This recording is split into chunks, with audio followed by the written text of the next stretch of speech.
my enemy.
You're the God of breakthrough. From my breaking down, you'll be working. Let's get it away. There's no way out. There's something I declare. You're still on.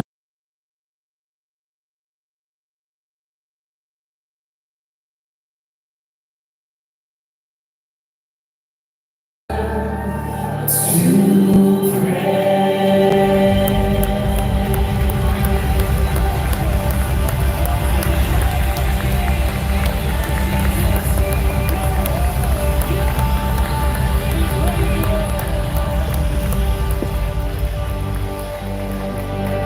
Whatever I'm feeling, you are still on the throne. Whatever I am facing, you are still on the throne. Paul wrote to the New Testament church and he says, "For we know that God works all things for his good." And I think the most important words in that verse are, we know. God is a healer. Do you know it? God is your provider. Do you know it? God is your Savior. Do you know it? And it's as if this morning God wants to deposit in every one of us a bit of revelation knowledge that goes beyond the mind, into the heart, into the soul, where you go, you know what, in the natural it may not make sense, but I know, no matter what I'm feeling, no matter what I'm facing, he is on the throne and he is working all things together for good. And I know there are many of you who are here and you are facing some real tough stuff. And you've got questions, and you got fears. And the beauty and the wonder of God is in a crowd this large, he knows the number of hairs on your head. He knows you distinctly, he knows you uniquely, and he has a message for you. And beyond the answer, he wants to show you himself. He wants to be that living hope for you. So open your hearts and open your minds as we get into the Word. That God will give you and you will receive a bit of revelation knowledge. And you with Paul can say, I know I have a living hope because I know who He is for me and in me. Let me pray.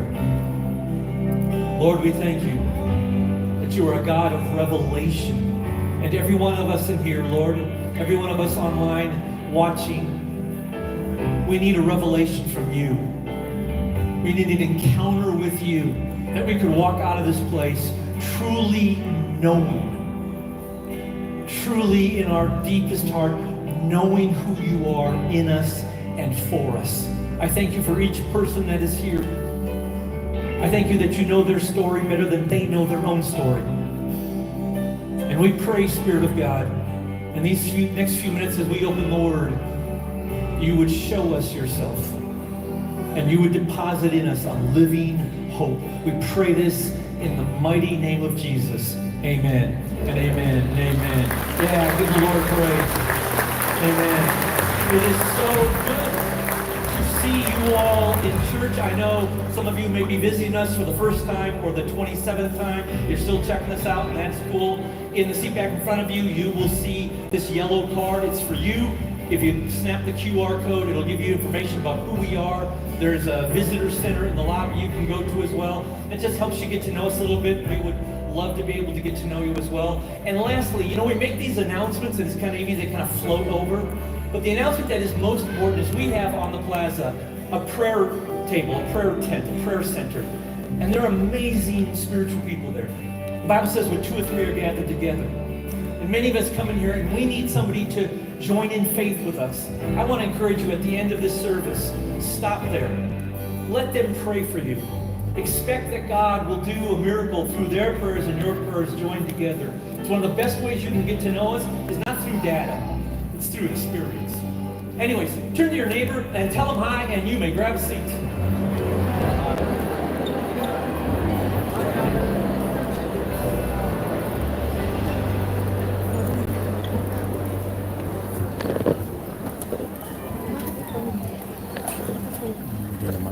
If you are new, you can also text the word new to 605 and 405, and that's a way you can get some digital resources from us that will help you understand who we are, maybe answer some of your questions. And then we always take time during our services here at Cottonwood to carve out a moment to focus on our giving as a form of worship. We don't pass the buckets anymore.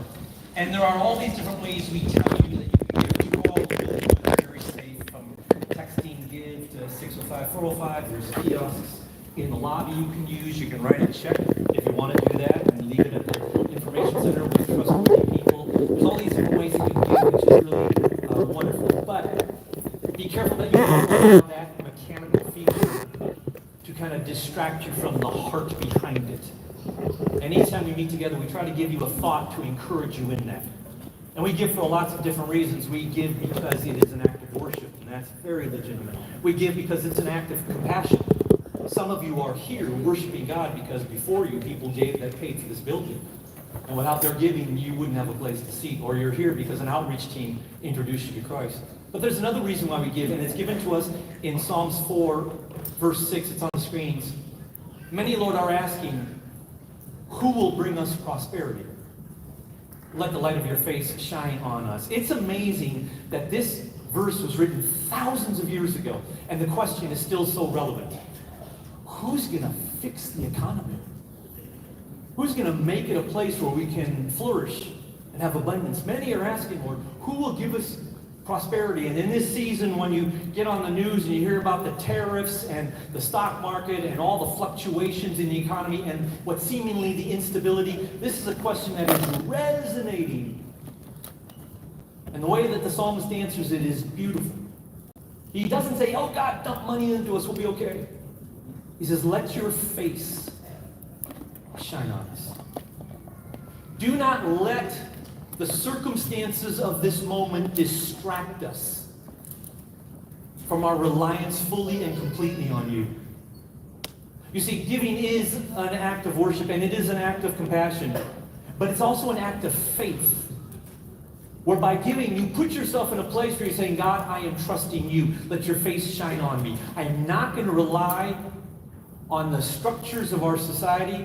I'm not going to rely on civic leadership. My trust will be on you, and my faith will be on you to provide for me and to take care of me. Let your face shine on me is the prayer we have when we give our offering, because we are putting ourselves in this place of faith. And if you walked in through these doors and you are nervous about your retirement, and you're nervous about your 401k, and you're nervous about even keeping your job, this was a question asked throughout the centuries. Who, Lord, will lead us into prosperity? Let your face shine on me. Let me pray. Lord, we thank you that you are our provider. And like the psalmist, we pray, Lord, as we look through these very strange times, let your face shine on us. May we have a trust in you. I pray for each person here, Lord God, that as they give to you, it would be, yes, worship and compassion, but it would be a step of faith in declaring you will be our provider. I thank you for all the generous givers in the house, Lord God. May every dollar go to multiply your kingdom. We pray this in the name of Christ. Amen. Amen. All right, we are starting a new series this weekend that'll take us through the next month or two, and that's on this book of 1 Peter.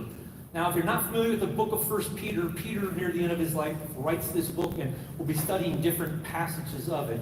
But I want you to open up to 1 Peter, and we're going to look at this first section, and Peter starts with what is most important.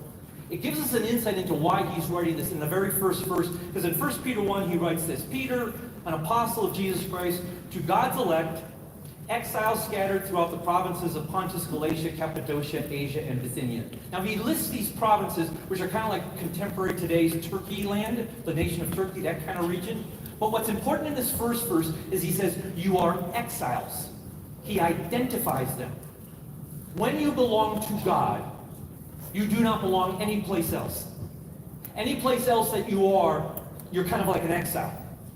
You don't belong. You ever feel like you don't fit into this world? Because you don't fit into this world. You were created for another kingdom, for another world. And Peter starts by saying, you are exiles. So everything he's going to write about is going to be, how do I live out my life as an exile on this earth and society? And so he's going to cover a lot of different topics, from family to spirituality to leadership to spiritual authority. But he starts in this first passage for us this morning in what is the foundation, in what truly and fully matters. If I am an exile, how do I live in exile? And you will only know how to live in exile if you start with the very core foundation, because when you are in exile, people who are in exile have one common characteristic, no matter what their circumstances. They have very little control over their life. And what you need more than anything is hope. When you have no control, or you feel out of control. When you study human history, people that were in slavery and had no control over their life, they had hope. And hope would sustain them, believing, I will get through this.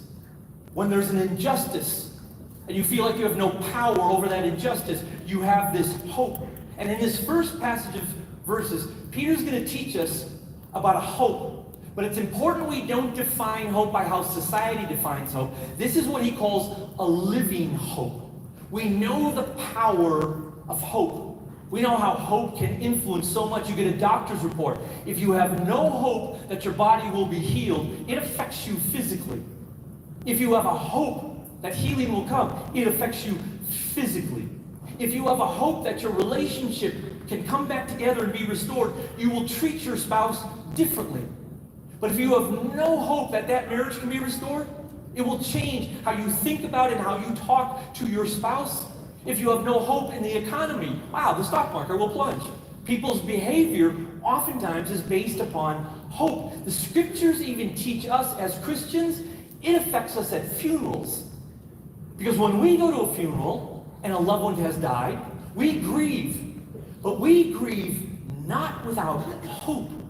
Because we know there is an eternal life, and there may be a short separation, but there is a hope that rises up in us. So we understand there is a power to a living hope And some of you have come here this morning and you are facing a real hardship. And your kind of gut response to that hardship is, I just need an answer. And what God wants to do through Peter's letter is say, first let me instill in you a hope that will go beyond the answer, that will be greater than the answer. I'll bring the answer. But after I bring the answer, the hope will still be there, because this living hope that Peter's going to talk to us, it's different from the world. Hope in the world is defined by optimism.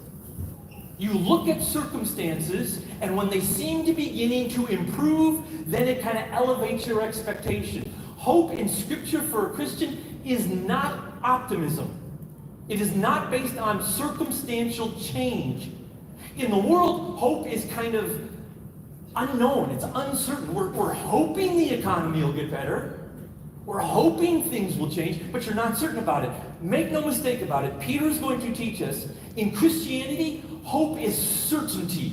There's no mystery behind it. There's no unknownness behind it. We know who God is. We know what His promises are. We may not know about the timing of it, but we have a certainty in it.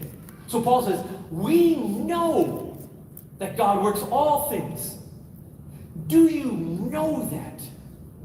Peter goes, you will never be able to truly be a follower of Christ if it's not built on this foundation of hope, because there are these things called hope robbers. And they will steal the hope that God has created for you. They will steal that hope out of you, and despair kicks in, and fear kicks in. We're going to learn from this passage that Peter's going to say, listen, this living hope, you have to understand it, and you have to get it in your heart and your mind, and then it'll transform the way you live every day. It is anchored in the past, it is active in the present, but it is awaiting the future. And this living hope actually functions in all three dimensions of time: past, present, and future. Now I'm going to warn you, when we get into this first passage, Peter writes really dense. So it's kind of thick. And we're going to try to look at the phrases that are there and pull them out to understand them. So open your Bibles to 1 Peter chapter 2. The reason why Peter's doing this is he wants to really get it. Here's what happens. If you don't really know the truth, it's not in you, what you can be tempted to do is replace hope with hype. Just get me emotionally charged up, and that'll sustain me for about 24 hours. Or until there's a circumstance that deflates me again.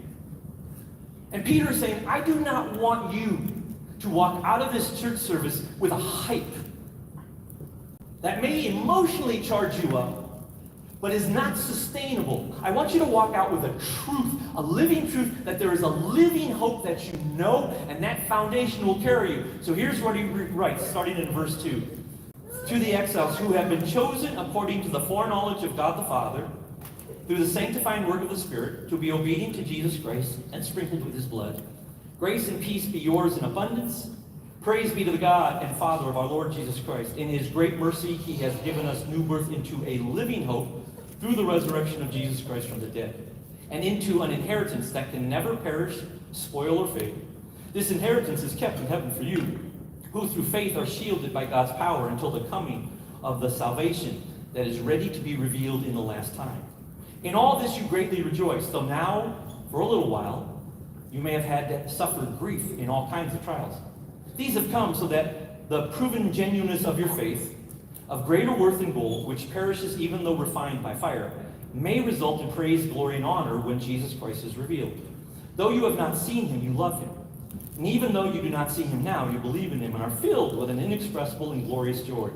You are receiving the fulfillment of your faith, the salvation of your souls. I told you it was dense. Here's what he goes.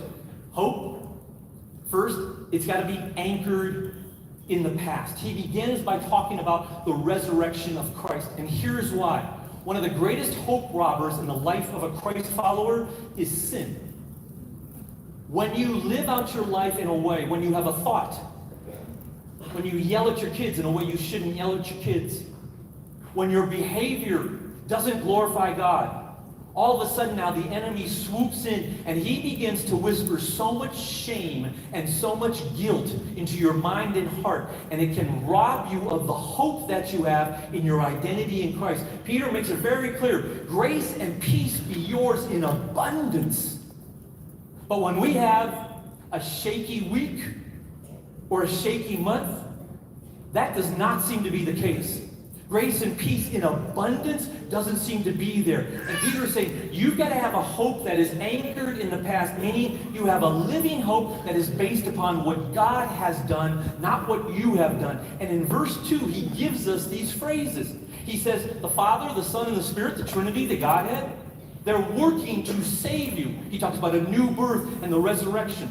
My living hope is not based upon what I have done to achieve God's salvation. It is based upon God's work in saving me. When I allow sin to creep into my life, you know what's happening? I simply forgot who I am. And I have to remember, wait a minute, I'm a called, recreated, born-again follower of Jesus Christ. I'm a child of God. And hope will be robbed if I don't anchor my hope, not in my ability to be religious, but in what Christ did on his death and resurrection. But it's not just for my salvation. He actually puts another phrase in verse 2 that you'll see. He says, it's the sanctifying work of the Spirit. It's not just a hope because he saved me. It's a hope that he's actually changing me. We have this idea, I'm a Christian. I know I'm saved by grace. There's nothing I can do to merit salvation. So I get saved by grace. I raise my hand. I come forward to the altar. I'm saved. But the moment after I get saved, this thought runs into my mind. Now I better really shape up. God did the saving work. I got to do the obeying work. And Peter says you will never have a living hope unless you anchor it in the fact that the Spirit of God is the actual one that's sanctifying. You are saved by grace. You live by grace. Now, we follow him. We obey him. But we only do that because of the grace that is at work in our life. And a hope rises up inside of us and cannot be robbed from us because the hope is not based upon my ability. It's based upon what he has done. He uses this phrase in verse 2 where he says, you are saved to be obedient to Christ. I have this hope that's anchored in the past because it's God's plan. His purpose that I be obedient to Christ. We have this sometimes wrong picture of God. We think God is an art critic. You know what an art critic does? They look at a piece of art and they criticize it. They go, some of it's okay, but, bad brush strokes, not enough light, the dimensions are kind of off. An art critic will look at a piece of art and find everything that's wrong with that. And sometimes that's the image we impose upon God. God is not an art critic. The book of Ephesians says, you are God's piece of art. He's the artist. He's actually creating you. He's forming you. He's the genius behind your identity. Through the death and resurrection of Jesus, he saved you by grace. Through the sanctifying work of the Spirit, he is transforming you by grace. And he is now the artist who is making you. That's his plan and purpose for you. And Peter says, you can only have a living hope that is anchored in a past that is based upon what Christ's work is for me, not what my work is for him. And the moment I put the emphasis on me and my religious ability, that hope robber comes in. And guilt and shame begin to rob my identity in Christ away. That's why Jesus, really kind of reinforcing Peter's statement, says, if you're going to remember me, I want you to remember me one way. Remember me for my work on the cross. Remember me in my death and resurrection. He says, take the bread, take the juice, and remember me that. Jesus, you had these amazing miracles. I know, but remember me on the cross. But you had these unbelievable teachings. I know, but remember me on the cross. Because it's only there in his death and resurrection that we anchor our hope. And there are some of you who are here this morning, and you walked in, and you know what I'm talking about when I say there is this kind of cloud of shame and guilt that hovers over you. And hope has been robbed out of you because you don't know. You don't know what he's done for you. sealed and delivered, what he's doing for you by the Spirit of God, what his design is for you. Remember me. So we're going to do that now. Before we go on any further, we're going to anchor it in the past with what he's done, because that's where my hope becomes. If I put it on my effort, wow, my living hope is not very strong. If I step back and go, oh, this is about Jesus, what you have done, and what you are doing, and what your plan is, then I have this huge hope, because it's not on me. When you walked in, you should have gotten the communion elements. If you didn't, raise your hand, and the ushers will make sure that you get one. Jesus said, this is how I want you to remember me, because the hope that you need for tomorrow morning only really starts when you anchor it in the past with his death and with his resurrection. And as they're passing out the communion elements, before we take communion, I just want to take one moment, because there are some of you here and you don't know where you stand with the Lord. You don't know if you got hit by a bus today, what would your eternity look like? Jesus actually gave a teaching where some people think that they're good and they come forward and he goes, no, leave me. I don't know who you are. The Bible teaches in this moment you can know. You can have that revelation knowledge, not just in your mind, but the assurance in your heart and your soul. He's done this for me.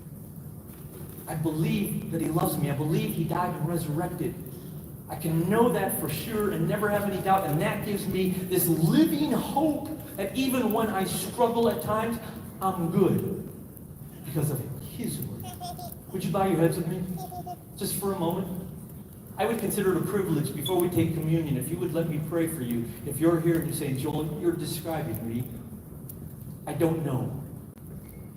I'm not sure.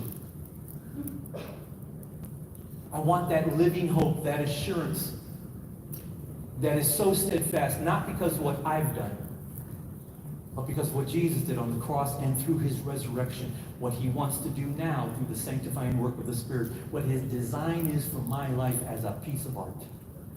If that's you, I would consider it a privilege if you would just let me pray with you and you can know for sure before we take communion. And all I'm going to ask you to do is just to raise your hand wherever you're at. I'm going to count to 3 in just a minute. And when I do, just lift your hand up and say, Joel, you are describing me. And I want to know, I want to make sure. I want that living hope anchored in a past of Christ's work. He loves you. He died and resurrected for you. Right now, he is just waiting for you. And he wants to give you a living hope based upon his work for you. To count of 3, if that's you, say, Joel, would you pray for me? I just want you to raise your hand so I can make a contact with you with every head bowed, every eye closed. 1, 2, 3. Just lift your hand wherever you are. Thank you. Just lift your hand in every section. Great. Let me pray. Lord Jesus, you see all these hands lifted to you. I pray, Lord, beyond my earthly words, that for each hand that is lifted, by the Spirit of God, you would make it so clear and real. We confess that we are sinners, Lord, in need of your grace and your forgiveness, and we thank you that 2,000 years ago, Jesus, you died on the cross and you resurrected.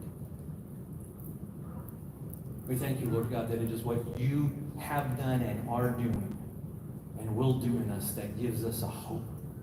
And for each person who raised their hand, Lord, we give you our life and we receive your life. I pray a divine protection around every person here, that hope would not be robbed from them when there is a difficult week. Because our living hope is based upon your word, Jesus, not our word. We trust you and we rely on you and we thank you for your grace and your goodness. We anchor our hope in the past. And as we take communion now, Lord, by your Spirit, would you individually, for every one of us in here, remind us of your work. Remind us of your love. Remind us of your sacrifice. Remind us of your authority and power that died and resurrected because of us, because of your desire for us, that we would know. Gang, look at the screens for a second. I want to read you a verse from 1 John chapter 5, verse 13. John writes, I write these things to you who believe in the name of the Son of God, that you may know that you have eternal life. I'm just going to give you a moment now. You peel the top off and you have the bread, and you peel the next one off and the juice is there. Just take a moment with the Lord. And as you are taking communion, just silently listen to Him and let the Holy Spirit impress upon you that you may know that you have eternal life, that there is this confidence you can live in. Let's go ahead and take communion.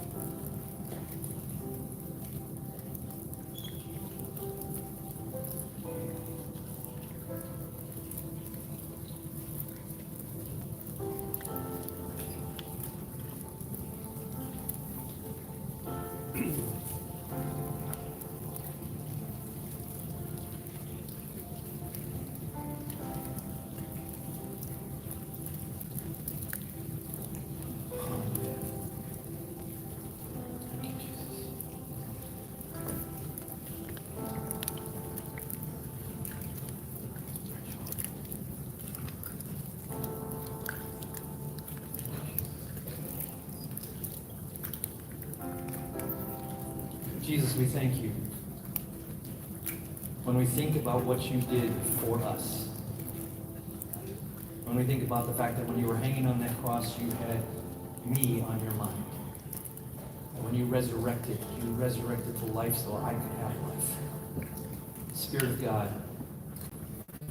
help us to know that we would have this living hope anchored in the work of Christ for ourselves. We pray this in the name of Christ. Amen. All right, look up here. Secondly, it's got to be active in the present. There is this living hope, and it has power for you on Monday morning at 10 a.m. It has power for you on Wednesday and on Thursday. There is this power that's available in this living hope. But here's a hope robber for Christians. A hope robber is when you have needs and you're going through life and there are some difficulties and there seems to be an absence of God. A silence. You feel like you're in the desert, and God seems to be nowhere around. And if you don't understand and haven't appropriated this living hope, that hope can quickly dissipate, and it robs you of it. And what happens in your life is you either quit pursuing God, and some of us have friends and even family members who no longer come to church because the absence robbed them of the hope that they thought they had, or you fake it. You come into church with a smile on your face, but if we could peel away the smile, we would know in the deep corners of your heart there is an unbelievable despair or a loneliness that's there. And the enemy will try to rob you of this hope in the present if you don't understand it. And Peter wants to address it for Christians. He wants you to know your hope is anchored in the past, but it's actually active in the present. There is a present hope, a power that you can walk in every day regardless of your circumstances. And in verse 7 and 8, he gives us some phrases to understand how this works. In verse 7, he's going to teach us that hope, when you have difficulties and trials, actually can benefit you. It's not just about surviving through the trial until the trial is resolved. It's actually about knowing, wow, in this moment, something really good. We know God works all things together for good. Because as a person in exile, there will be hardship. He talks about these trials that will exist. All kinds of them, he says, are going to be there. Some of them happen just because we live in a fallen world. And we're not shielded from some of that stuff. Some of them happen because we make bad decisions living in a fallen world. Some of them happen because we make good decisions. You may choose to step out and be public in your Christianity. And in doing that, you may face discrimination. And in facing that discrimination, that's a hardship. That's a trial. And some of us choose to hide, but some of us choose to be present. There's all these kinds of hardships, and Peter makes it really clear. I get it. You need a living hope that's active in the present because life is difficult. But you have to change how you think about this because that living hope, it actually will benefit you. In verse 7, he says, it shows the genuineness of your faith. When you are going through a hardship, it gives you this opportunity to fully and completely rely on God. Peter himself in chapter 4 will use the example 2,000 years ago. Same example. Some of you Christians shouldn't be going to parties with your coworkers. And you choose not to, but when you choose not to go to a party with your coworker, you're going to face some discrimination. When you choose to live as light in darkness, that rub may cause you to face some discrimination. That's a hardship. But what happens is there's a genuineness of your faith that comes out. When you choose not to do that, you begin to live as two people, one in here and one out there. And when you live as two different people, it rips your soul in half. But when you have this living hope, I have a hope in who I am. I have a hope in who He is in my life. So I will step out and I'll be a Christ follower in public. Peter says, there's this huge benefit to you. You authentically become who He has designed you to be. You are no longer living in two different worlds. And yes, there may be some discrimination, but it's okay. Because the benefit of the genuineness of your faith is so much greater. He says in verse 7, it results in praise and glory to Jesus. God never wastes any hardship. And I am not diminishing the pain and the hardship some of you are going through, but you have this knowledge saying, God is going to use this for His glory. And as I walk through with a living hope, He's my provider, He's my healer, He's my Savior, He's my counselor, He is my restorer. As I have this living hope, my walking through that makes Christ famous to people around me who see my faith in Him. This is what happens. Peter says, that's why the trials will be there, but without a living hope, they can mess you up. But with a living hope, God is bringing the answer. But with a living hope, it'll sustain you through that. And you genuinely begin to grow in your identity. And then in verse 8, he says, all of this happens out of your relationship that you have with Christ. A living hope doesn't rise up because your circumstances change. A living hope rises up because you know who Christ is in your life. And he uses this phrase, you love Him even though you don't see Him. You do not rely on any physical evidence, but you have this intimacy with Him. So Jesus resurrects and He comes to Thomas, and Thomas says, show me your hands, and then I'll believe. And Jesus says, here you go. And then Jesus says to Thomas, blessed are those who believe and don't see. And Peter goes, church, that's you. Jesus is talking about you. You didn't see Him die. You didn't see Him resurrect. You didn't see the scars on His hand. And yet you believe in Him and you love Him. And Peter would say to us today, in our century, it's you. That's the very definition of hope. I have this confidence. And it is not based upon what is happening in the physical reality in my natural circumstances. I trust Him, Peter says. I fully rely on Him. There's this really cool story in the New Testament where a rich young ruler comes to Jesus, and he's a Jewish man. He says, tell me what I must do to inherit eternal life. And Jesus says, you got to follow all the laws of God. And the rich young ruler says, I've done that. And he's not lying. He has. He has been fully obedient to God. But Jesus knows he's missing something. And Jesus says, take all of your wealth and go sell it, give it away. And the rich young ruler walks away, discouraged and in despair. And we sometimes misread that, and we think Jesus is just saying, just up your game on the obedience. He's not at all. You see, this rich young ruler, he knew about obedience, but he wasn't dependent upon God. He was dependent upon his money. He said, I can obey God, but I rely on my money for my security and my identity. And Jesus says, it's not enough to have God be your boss. He has to be your Savior. So get rid of all your money and become dependent on who I am in your life. And some of us who have been at this for a while, we get that He's my boss. And we'll follow the rules, but I am dependent and reliant upon my money. Or I'm dependent or reliant upon my identity, or my profile, or my reputation, or my relationship. And Jesus says, listen, you want a living hope? Peter says to the church, you trust Him. You rely on Him, which means you've got to do an inventory. You want this living hope that makes all the difference in the world this week? What are you currently relying on? You may be fully obedient to Him, but you're depending on something else. And you got to deal with that. You got to have this kind of honest exchange with the Lord. Says, yeah, you know what? I kind of rely on this. Peter says, then you'll never have a living hope. There's nothing wrong with money. There's nothing wrong with a good reputation. There's nothing wrong with a great relationship until it replaces Jesus as your source of hope. And it's not enough to be obedient. It's not enough for him to be boss. You've got to do that inventory. And Peter says, there's a living hope that is waiting for you. And it's so great, this phrase he uses in verse 8, it is filled with this inexpressible joy. You can't even bring words to it. And the reason why Peter says you have this joy, this living hope that is active in the present, because it's not based upon any circumstances. Your neighbors and your friends and your family members, especially those who are not Christians, they'll look at your circumstances and they'll see you're just beaming with joy and they're going, what's up? You should be miserable. And you try to explain it, but you don't have the words for it. Because it's something supernatural, something divine, something sacred that's happening. You go, I have a living hope in Jesus as my provider, as my healer, as my counselor, as one who saves me and redeems me. Jesus, this is the starting point. This is what's available to you. We have this living hope that is active in the present because we know God has this great plan that He is working. The Israelites were in exile for a season, and they were going through a lot of hardship, and God raises up a prophet by the name of Jeremiah to remind the Israelites and to remind us as people in exile. And here's what Jeremiah said in Jeremiah 29:11. For I know the plans I have for you, declares the Lord. Plans to prosper you and not to harm you.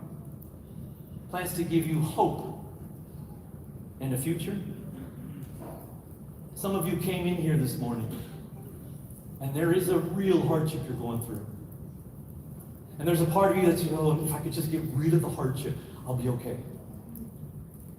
And God wants you to know, I'm at work. But rather than just getting rid of the hardship, I'll solve that. I'll bring the miracle you need. I want to deposit in you a living hope so that you don't just live hardship to hardship to hardship to resolution to resolution. But you know Him and you love Him, even though you haven't seen Him. You trust Him. You depend fully on Him for your life, and you have this inexpressible joy. Because when you only live with the resolution of a hardship, that joy only lasts until the next hardship shows up. But when you live with a joy that's based upon a living hope, there is a deep-rooted joy waiting for you. Peter says, church, this is where we start. It's anchored in the past because of everything Jesus has done. That's your living hope. And nothing can rob you of it even when you have difficult weeks. It is active in the present. On Monday morning, you have this incredible joy because you know who Christ is and who you are in Christ. But he says there's one aspect as well, and that is it really awaits the future. You see, there is this hope robber that happens in Christians' lives, and it's when we experience loss or pain. And the loss seems unexplainable. Why did my family member have to die? I don't get it. It seems unfair. Why am I facing this kind of a hardship? It can happen with illness. It can happen when there's a lack of justice that takes place in our society. And in that comes this fear and insecurity. And Peter knew the Christians who would ask, where do we get the hope to persevere? I get it. It's anchored in the past, what He has done for me. And there's activity here, but how do I sustain that? How do I persevere when I'm living in exile in a very difficult life? And in verse 4 and 5, he gives us these phrases that very much help us understand a living hope isn't just about knowing the past or the present. It's actually about knowing the future. He talks about a coming salvation. Peter says you can never forget that there is coming a time. It's not today, but it is one day. One day where the landscape will be completely different. A new heaven and a new earth. And no more sickness and no more sadness and no more tears. I was talking to a group of people, a small group, and many of them were not believers. And they were comparing different religions. And they said, when you look at Buddhism or Islam or Christianity, all people are trying to get to the same thing. They want to have a good life. They want to be at peace. They want to be kind. And finally, I asked the question, but what happens when you die? Peter's saying it really matters as Christians that our living hope isn't just about the present, but there's an awareness of the future, and we live with that awareness of the future, because that awareness, a hope for the future, it's what sustains me in the present. Imagine two men who have a job of digging ditches 8 hours a day, 6 days a week. It's a miserable job, and they're not getting paid very much, but one of the men has been promised, if you do this for 2 years, you will get a $500,000 bonus. The other man has not been promised that. Which one do you think will sustain himself through the work?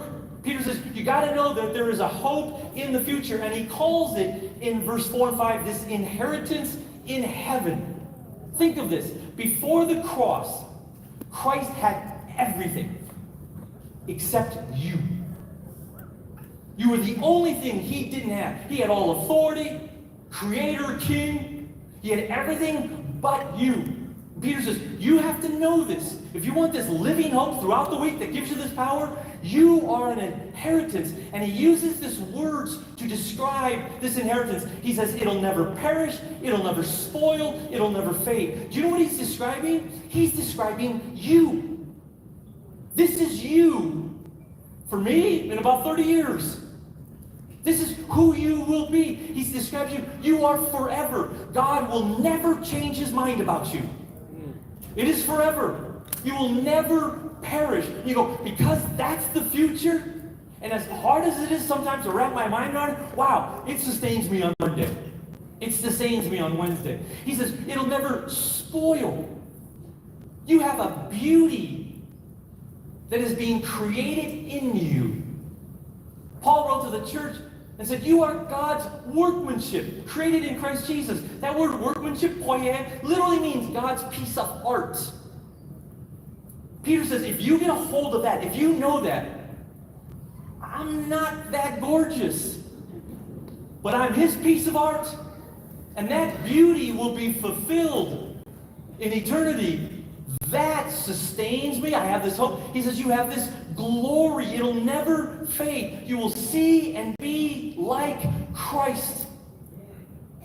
Peter says, church, everything that you do in following Christ is built on this foundation.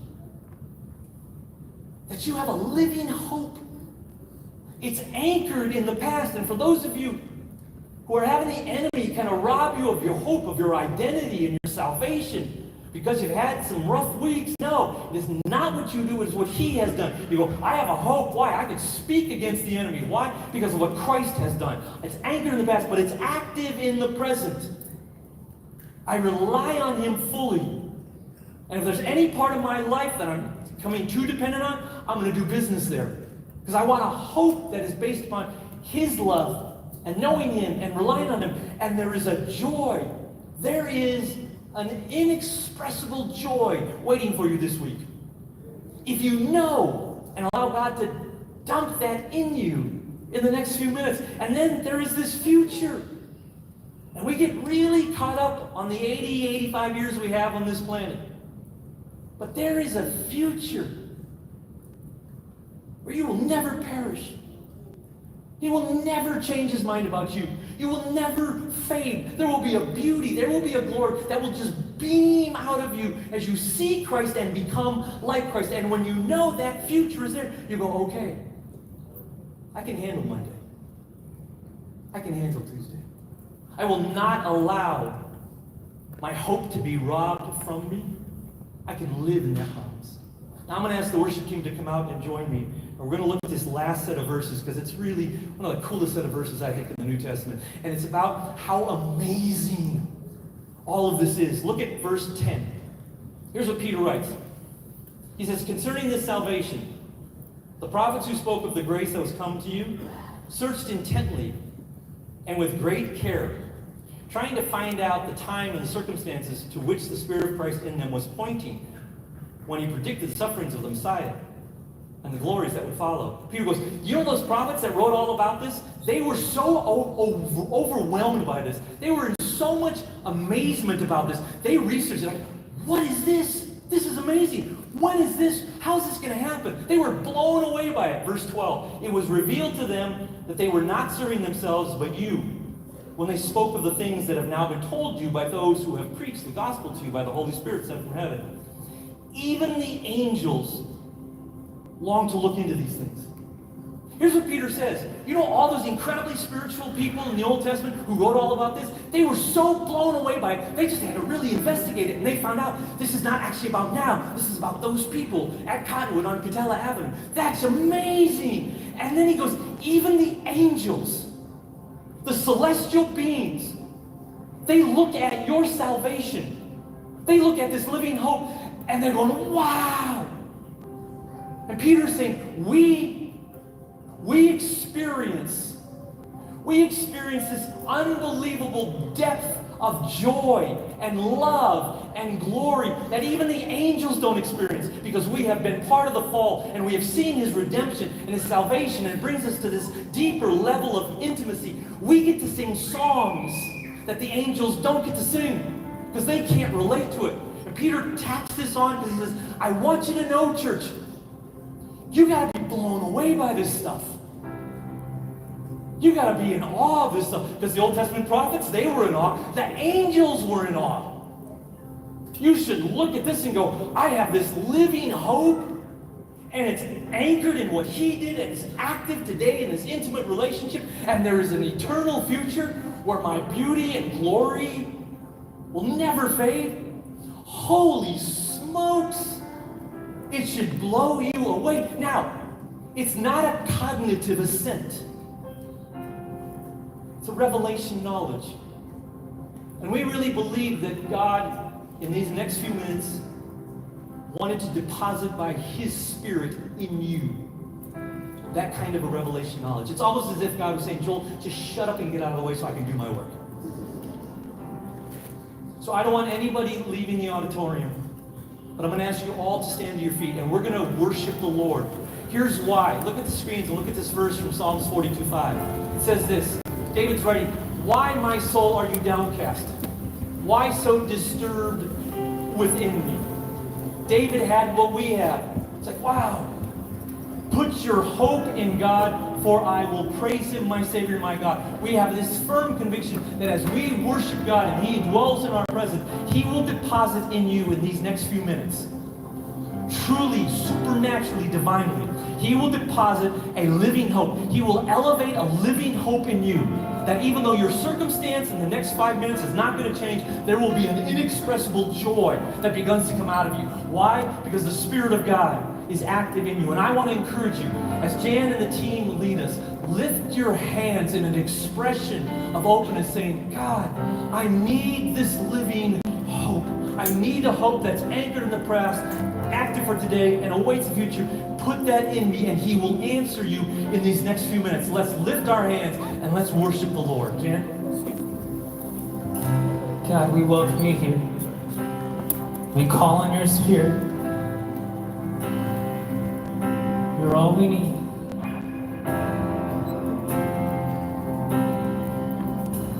We call on you right now.